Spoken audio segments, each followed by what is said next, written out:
Hey, welcome in. We are now in video 3 of this Medicare Boot Camp series. Today we're going to talk about Medicare Part B. This is medical insurance. Okay, so did you already get your um, Medicare readiness checklist? You just probably want to pause, look at the links below. It's in the description.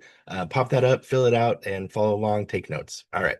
So last video we talked about Part A and all things pertaining to that and details, numbers, and everything. So now we're going to move to Part B. This is basically people are paying 185 a month in 2025. Um, and you'll do that regardless of what plan you get into. So remember, if you've been working, you've been paying into it. So that's an entitlement, zero cost to you. Going forward, Part B is $185.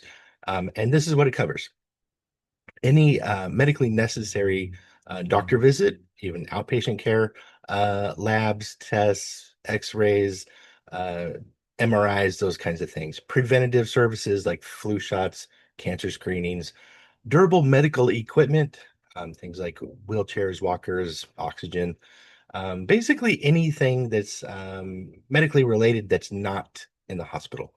Okay, so as we said, 185 for a month for in 2025, unless you make more than $103,000 as an individual or more than $206,000 as a couple per year. In that case, you would pay more based on how much you're earning. This is called IRMAA, IRMAA. You might see that term floating around. It's called Income Related Monthly Adjustment Amount. So 185 could become $300, $400, just depending on how much you're making. So most people don't have to worry about that. Okay, Part B does have a deductible. It's $257 annually for 2025. Deductibles work like this: you basically will pay the full amount of whatever it is. So if you're going to the office, doctor's office visit, you'll pay the full amount. So once you do that and you reach 257, then your insurance kicks in. Just like car insurance, you have a $500 deductible, you pay that, and then your insurance will, so similar to that, that's how deductibles work. Okay, so once you pay the 257, then now Medicare will cover 80% of whatever cost of all of those things that we listed above, right? Which means that you will have a responsibility of 20%, which is uncapped at this point. On original Medicare, Part A and B, your 20% is without a limit. There's no ceiling. That's why we have, it's a good idea to consider your options like Medicare supplement plan or Medicare Advantage plan. Okay, let's see. So if you are getting Part B, that is based on when you age in, you get Part A, right? And then Part B, it could actually be later. So what if you're actually working and you have coverage through your employer? If that's the case, then you may want to um, uh, take all of your information. What you'll need to do is prove that you've had that coverage to avoid a late enrollment penalty.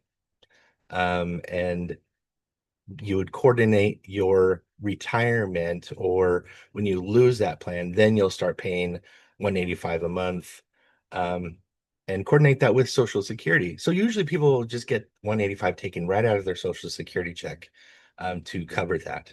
So you have your initial enrollment period. So if you do retire when you age in at 65, you have your initial enrollment period is 7 months. So you have your birth month, 3 months before, and then 3 months after, total of 7 months where you can enroll. If you miss that period, you may also have a late enrollment penalty because you'll have to wait probably, unless there's another reason why the Medicare would allow you to get into a plan. It's called a special election period. Otherwise, you need to wait until annual election period, which is in the fall, and your effective date would be the first of the following year, January 1st, right? Okay, so that's it for cover Part B for now.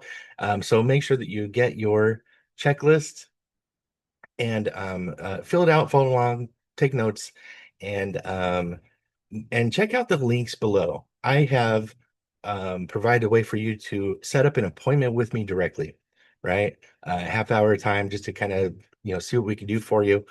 Also, you can reach out by phone or email, any of those things. And I also have a couple of sites, my website, and then a place where you can actually check out plans in your area. So you may want to do some research on your own. That'd be a great place to do that. And then reach out to me if you have any questions about that. All right, that's it for this one. We'll see you in the next video.